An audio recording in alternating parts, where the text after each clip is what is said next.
In today's show, Dalano Banton does it again. Dude gets buckets in a Blazers loss to the Hawks. Plus, we talk best NBA draft prospects in the Sweet 16. Welcome, Locked On Blazers. Let's get into it.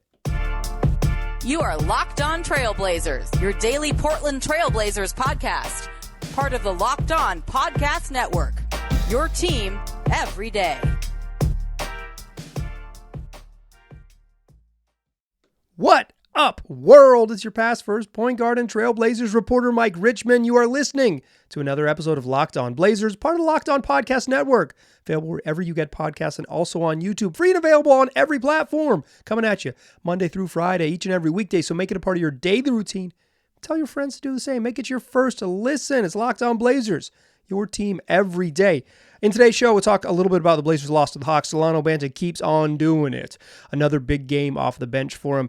He's carving out a you have to figure out a way for him to be involved in the roster next year type of role for himself. He looks like a keeper we'll talk about, or at least should keep, and we'll talk about him in the first segment. Then I want to talk NBA draft stuff. As promised, I want to talk about the Sweet 16. You're listening to best prospects to watch in the Sweet 16. That is, you're listening to Thursday, March 28th show, and we're getting to the fun. This is a really fun weekend of the NCAA Tournament.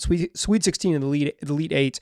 You're getting the best teams, not always best draft prospects, but you're getting the best teams playing the most meaningful games before you get to the Final Four. And this is a good run because you still get 4 games on Thursday and 4 games on Friday. We'll talk about those Thursday and Friday games, who I'm going to keep an eye on, who you should keep an eye on. Plus, I want to talk about Donovan Clingan and I want to talk about Zach Edey because they are similar players that I think are viewed differently, and I want to talk about the view of two behemoths in college basketball and kind of the dangers of groupthink. But first, let's talk about Dalano Banton.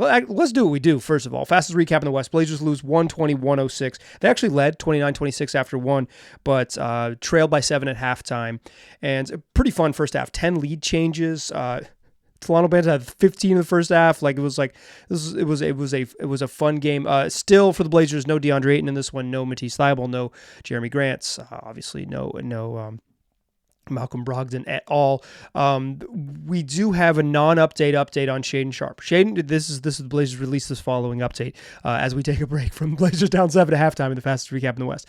Shaedon Sharpe has been recalled by the Portland Trail Blazers. They don't say what he's been recalled from in this tweet, but Shaedon Sharpe has been recalled from the Portland Trail Blazers. Sharpe participated in non-contact conditioning drills with the Remix. Again, what's the Remix? He will be evaluated over the next week as he joins the team on the current road trip. Let me translate this. Shaedon Sharpe had been sent to practice with the Blazers G League team, the Rip City Remix. He's back now after participating in non-contact conditioning drills with the Remix. I think that's important. He didn't go through a real practice. He ran around with them. Non-contact conditioning drills. He will be reevaluated over the next week as he joins the team on the current road trip. So he's going to fly out to he's gonna meet them in Florida as they play Miami and then Orlando, and then they head up the coast, Charlotte, Washington, Boston on their way home. I don't think that means he's gonna that doesn't sound like he's gonna come back. I don't imagine the Blazers are going to have a full 5-on-5 practice with the way their roster is right now, but maybe they want him, if he's going to do contact, to be around their doctors, their people, their coaching staff, et cetera, as opposed to the extension of them, which is the G League. But I think that's a non-update on Shaedon Sharpe. He didn't, but what we know is that he went through non-contact drills with the Remix. Okay, back to your regularly scheduled fastest recap, already in progress. Blazers down 7, playing that all-rookie lineup yet again, with starting lineup of Scoot, Ryan Rupert, Duapreet, Tumani Kamara, and Chris Murray. Those guys come out for the third quarter, and the game kind of ends like this. The Blazers down 7 at halftime. Ryan Rupert gets a bucket to begin the second half. They cut it to a 5-point lead, and then the Hawks score the next 13 points, and that's your ball game. all of a sudden the Blazers are down 16. They never get it back within single digits after that run. That's basically the first 3 minutes of the second half. The game ends and they go on to lose. They're down 14 at the end of 3 and go on to lose 120-106. That's your fastest recap in the West. Not a lot of great ones in this one. I thought Chris Murray really struggled on offense. Toumani Camara had a great first quarter. Hit his first 5 shots. Had a great first quarter. Finished with 17. Duapri's 13. 7 for Ryan Rupert to go along with 6 boards and 5 assists. And he played 39 minutes. Let's go, Ryan. 15 for Scoot back in his hometown. I did not think this was a good Scoot game by any means. Six turnovers. Just not a good Scoot game. 6 of 16 from the floor. The thing you need to know, and I guess the thing you need to know is that your boy Gary Bird hit 5 threes off the bench for the Hawks. That's Garrison Matthews. And 30 for DeJounte Murray. But Dalano Banton is the story in this game. He's been the story of the last 2 games. He comes off the bench against Houston. He has 28 points, 11 rebounds, 5 assists. Against the Hawks, 31 points, 5 boards, 9 assists. He's the 3-point shooting is 5 of 11 from 3 in this game. I don't know if I've been waiting for it to come back to earth, because I'm not sitting here anticipating it, but I would have guessed that he would have had some 0 of 9 3-point shooting nights, just because he hasn't been a good 3-point shooter in any point in his professional career, and he wasn't a good 3-point shooter in college, and it's at some point he's just he's gonna come back. He'll regress a little bit. He's just shooting the ball really well. I think I'm going to hold off on my regression watch. He's just shooting the ball really well. 5 of 11 from 3. 8 of 12 inside the arc. His shot chart is a real nerd's dream. He only took 1 mid-range jumper, and it came at the very end of the game in the fourth quarter. Otherwise, he's taken 3-pointers and layups. Not even shots in the paint. Layup. Shots right at the rim. Scored on a couple inbounds plays. The 3-pointers he made, for the most part, are of the catch-and-shoot variety, and the 3-pointers he missed, he had a couple late, had to push up at end of a quarter and then end of a shot clock, kind of ugly threes. But then the ones he missed were some pull-up threes, and then when he took one catch-and-shoot 3, when he was I'm hot, baby! And he just took it quick early in the shot clock.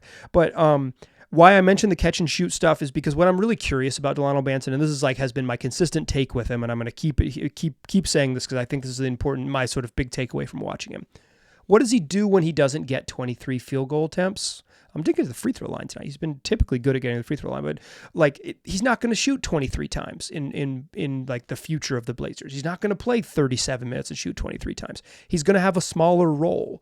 There's a chance that he's the third guard on the team next year. I don't think he will be, but there's a chance that he is. Then he won't have a dramatically smaller role, but he'll have a little bit smaller role. And when everyone's healthy, Jeremy Grant's going to soak up some possessions if he's on the team. DeAndre Ayton's going to soak up some possessions. In a fully healthy roster, you don't need nor want Dalano Banton to take 23 shots. So it's one of the things I've been thinking of is what does he look like in a smaller role? And that's why making the catch and shoot threes matters to me as a thing to star, because that's a smaller role, right? It's not dribbling into 3-pointers. It's not having carte blanche to attack and transition and all those things. It's that's what he's going to do. He's going to attack, making plays off inbounds plays, just cutting to the right spot, making quick little reads, and then attacking off the catch and shooting pull-up threes. I like the way, he's big, right? And he uses his stride length and his ability to kind of lean and create angles to get himself to the rim. He changes directions really well. He kind of just changes speeds pretty well. He goes from not very fast to even slower, and but he's taking these big strides, so he can get past people with that first big stride, and then he moves at his speed, and he's had decent touch with that little right-handed sort of hook push around the rim. He's not this elite finisher in the paint by any means, but again, his ability to create angles and to create the sort of get to his spots with his stride length and how long he is, particularly when he's guarded by guys who are 6'5" he's got some stuff, right? 31, 5, and 9 assists is some stuff. It's at this time of year, I'm reminded of Brandon Williams' run with the Blazers. This was 2 years ago in 2022, and he had a late season run where it's just he had a 25-12 game against Oklahoma City, and it was well, I don't think he's going to do this, but like he deserves to be in the league. And then he was like cut. He was just like straight up not on the team in the future, because it's just like sometimes guys who get the ball in their hands get like these volume minutes. And so that's why I've been like thinking about Banton. It's like, what if he had a smaller role? I think he's interesting enough and he's big enough, like the size, that he can play like multiple positions. I don't think you want him to play a bunch of small forward. I think you want him to play one or the two. And you want him to play like as that perfectly suited as like a bench guard. Because I think defensively he gives a little bit up as a three, because he's a little slender and he's not like super impactful on defense. But he's scoring 31 points, 28 points and 31 points off the bench. If nothing else, because he has a lightly guaranteed contract, it's a couple $100,000, and then it's not fully non-guaranteed beyond that. And so the Blazers could just keep him on the roster for very cheap, and then keep him, pay him. You get paid like for when you're on the team, but they wouldn't have to make a decision whether to waive him or trade him or fully guarantee his contract till January. I think, depending on what other moves they make this summer, and boy, they better make a lot of moves this summer. For my money, the roster should look different next year significantly. Banton deserves to be involved because he has shown that he is good enough to be he has some intriguing stuff, and because he isn't, you don't have to, you've already, his contract has, you don't have to like you don't have to carve out a ton of cap space for him, and you don't have to add like multiple years on a contract to keep him. You can just say, I like what you do. Come back next year and see if you can do it in another setting. And I think he's earned absolutely that opportunity, because he's, during a season and during a stretch when it has not been very fun, he's, if nothing else, provided us a bunch of fun, and he's provided like an intriguing option. He's probably not going to shoot 20 times in the future, but if you make 5 of 11 threes, you get to keep shooting. Banton, Dalano does it again. As Kevin Calabro called him on the broadcast the other night, delightful. I believe is what he said. That's a really bad Kevin Calabro impression. KC, if you're listening, I'm sorry. Okay, let's talk about some draft prospects to watch. I'm going to be tuned into the NCAA tournaments, probably just to enjoy basketball, but along the way, I will do some amateur draft scouting, and I'll tell you who I'm going to be watching and some prospects that for the Blazers to at least consider as we get down to the final days of the men's college basketball season. First, though, let me tell you about the new lineup of SUVs from Nissan. Are you the kind of driver that likes to push things a little further? You ever wonder what adventure could be around the next corner? Well, our friends at Nissan have a lineup of SUVs with the capabilities to take your adventure to the next level, like the 2024 Nissan Rogue. It's perfect for city drives and great escapes. It's got class-exclusive Google built right into your always updating assistant that you can call on for almost anything. Gone are the days of connecting your phone. Instead, you got Google Assistant, Google Play, Google Maps, all right there, built into a 12.3-inch HD touchscreen infotainment system. It's a 2024 Nissan Rogue. It's a perfect midsize crossover for your next adventure. What about the Nissan Pathfinder? It's got room for up to 8, expansive cargo capacity, and advanced available 4x4 capabilities with 284 horsepower, up to 6,000 pounds towing. When adventure calls, the Pathfinder is there to answer. Take your friends, take all your stuff, and hit the road in that 2024 Nissan Pathfinder. Take the Nissan Rogue, the Nissan Pathfinder, or the Nissan Armada, and go find your next big adventure. Shop nissanusa.com. Today's show is also brought to you by Fire TV. What is Fire TV, you might ask? Well, Amazon's Fire TV is your destination for sports, for game highlights, in-depth analysis. It offers amazing viewing experience with smart TVs, as well as with an Amazon Fire Stick that you can plug into your dumb TV, and that provides you access to millions of movies and TV episodes, as well as free live TV. Whether it's opening weekend for baseball or the NCAA college basketball tournaments, you're going to have what you need, and you're going to have what you want when you use Fire TV. Plus, Fire TV recently created Fire TV channels to deliver a constant supply of the latest videos from your favorite sports brands. That includes us over here at Locked On, and most of the big pro leagues and college conferences as well. Fire TV lets you dive into all of the things you want. So right now, go check out Fire TV channels on Fire TV and Alexa devices. If you haven't checked out Fire TV channel, our Fire TV channel, you should. So trust me on this. Go check it out. Amazon.com/LockedOnFireTV. That's Amazon.com/LockedOnFireTV. All right. Tomorrow is a work day for many of us here in North America. But when the evening comes, it's time to get your second job, and that's Amateur Draft Scout. The Sweet 16 of the men's NCAA tournament starts on Thursday with 4 games. We got Clemson versus Arizona, San Diego State versus UConn, and Illinois versus Iowa State are the 3 games I'm going to be focusing on with the most draft energy. The University of North Carolina Tar Heels also play against Alabama.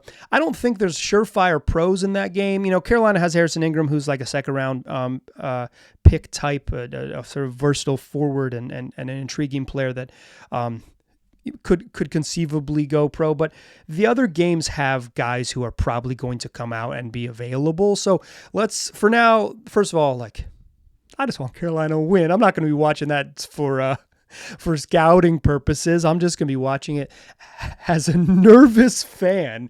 But the other games, Clemson, Arizona, San Diego State, and UConn, and Illinois, Iowa State on Thursday.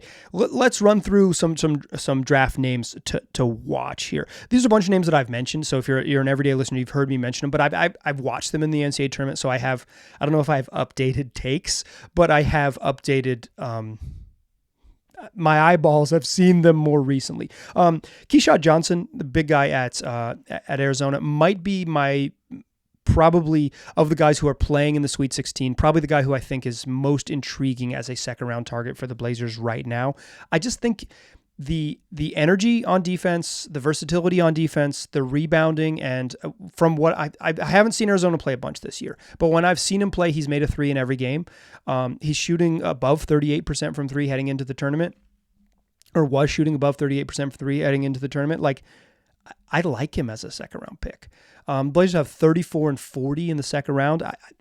To me, he's intriguing. Pelle Larsson, the wing for Arizona, he's interesting, but I don't have the same sort of affinity for him after watching him a couple times. I think he's pretty good. Maybe he gets drafted, and I wouldn't be surprised if he's an NBA player. But I came away watching Keyshawn Johnson. I said, yeah, I like the package of stuff he has. He doesn't do a lot on offense. But he plays hard and he can make standstill 3-pointers.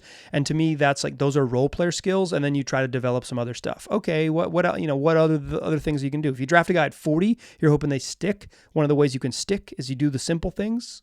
He seems to do those things. I like Keyshawn Johnson. PJ Hall for Clemson will also be in that game. I've seen PJ Hall play a lot. He doesn't jump off the page to me as an NBA player. He's projected to go in the sort of the 40s and 50s on most drafts. So middle of the second round. I've seen him as high as the top of the second round. He's a big guy who has some offensive versatility. He can rebound. I expect him to get drafted. He does not scream NBA player. And I've probably seen him, I'm an ACC guy. I've seen him play a bunch.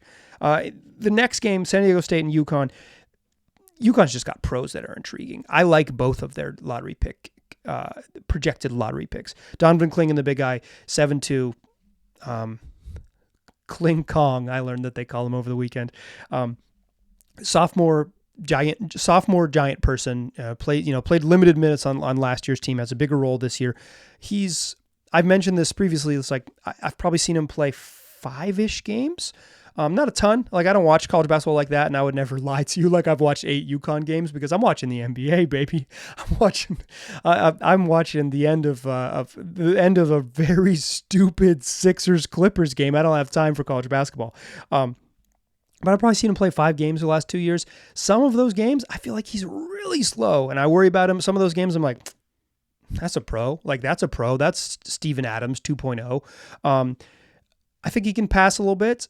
I really think he can block shots. He might have enough defensive lateral quickness to play, defense in the NBA at a level that matters. If you're just a drop big in the NBA, you're probably a backup.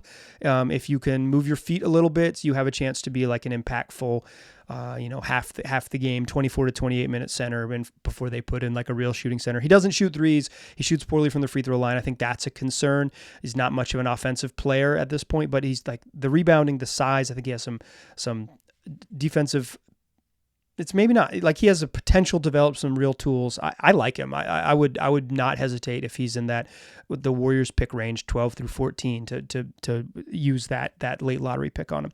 Steph Castle, he's just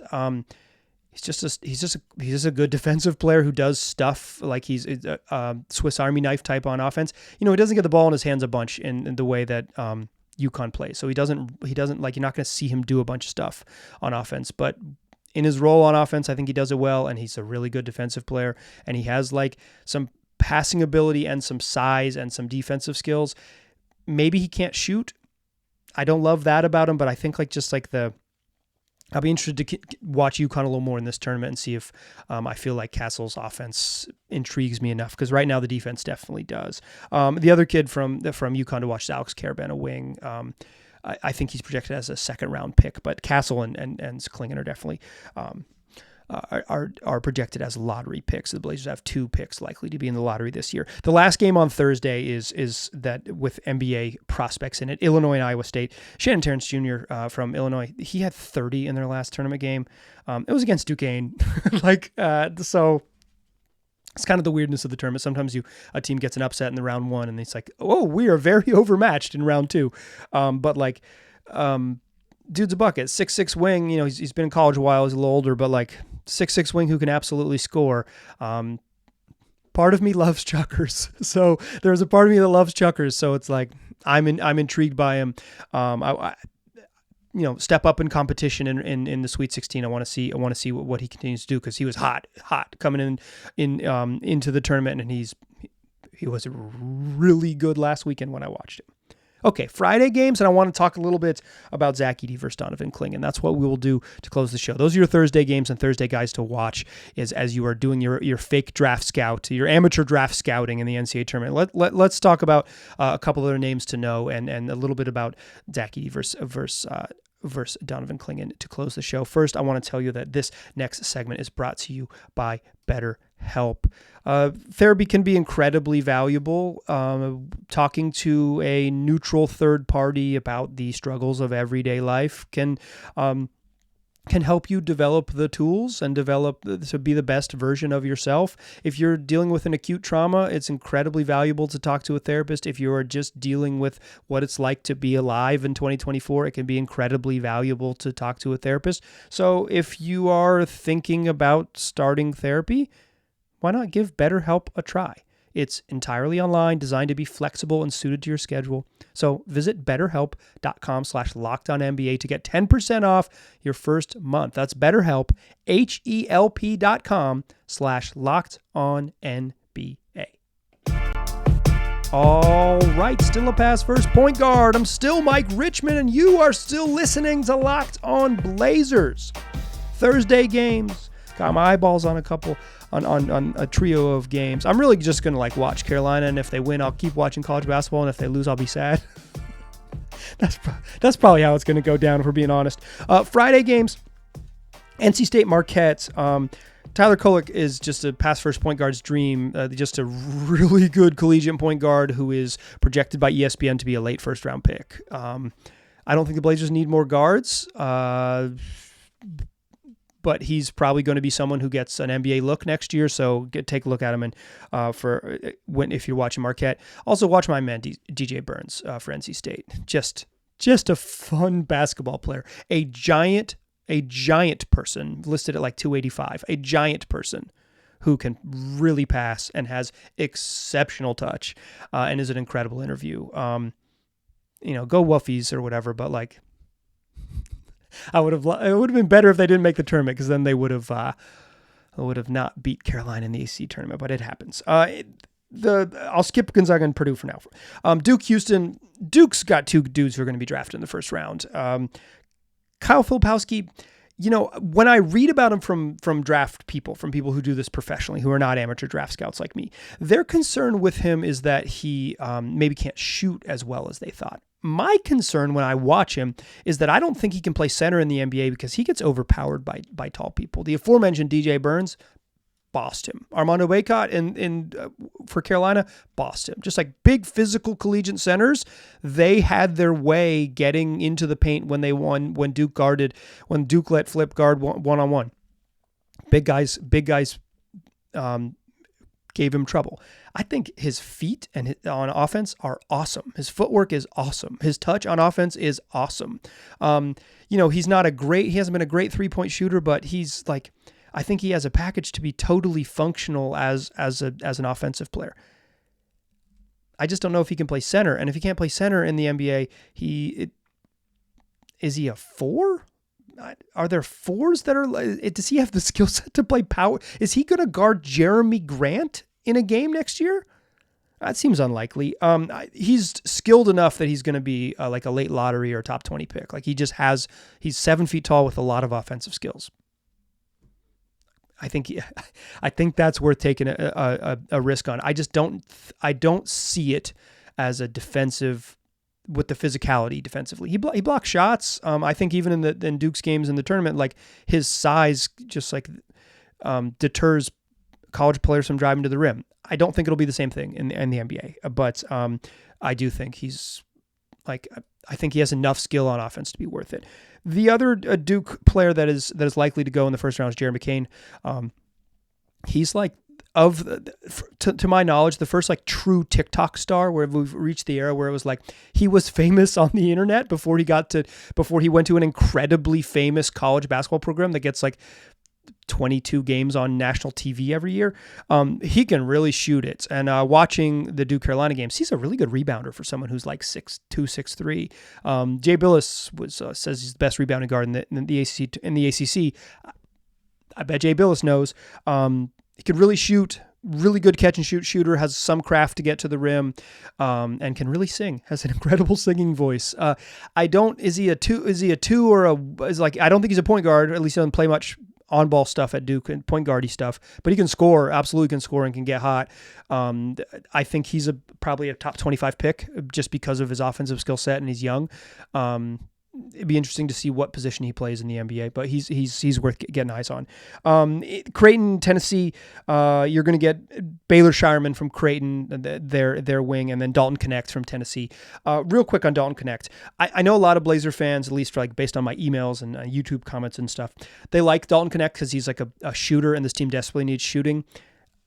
No doubt about that. I think that's true. For me, I think the Blazers should take swings on upside guys. Dalton Knecht is a 23-year-old collegiate senior. I do not think they should draft a 23-year-old with a lottery pick. This team needs people who can develop into stars. Knecht is a guy, not that he can't get better, and not that like college seniors never improve and are never good NBA players, but I think they would be better served taking like a big upside swing on someone who can who has a much higher ceiling with the potential for a much lower floor because of that higher ceiling. I think Knecht has a much higher floor but a lower ceiling, and for me, that wouldn't be what I would do in the lottery, but I understand the appeal totally.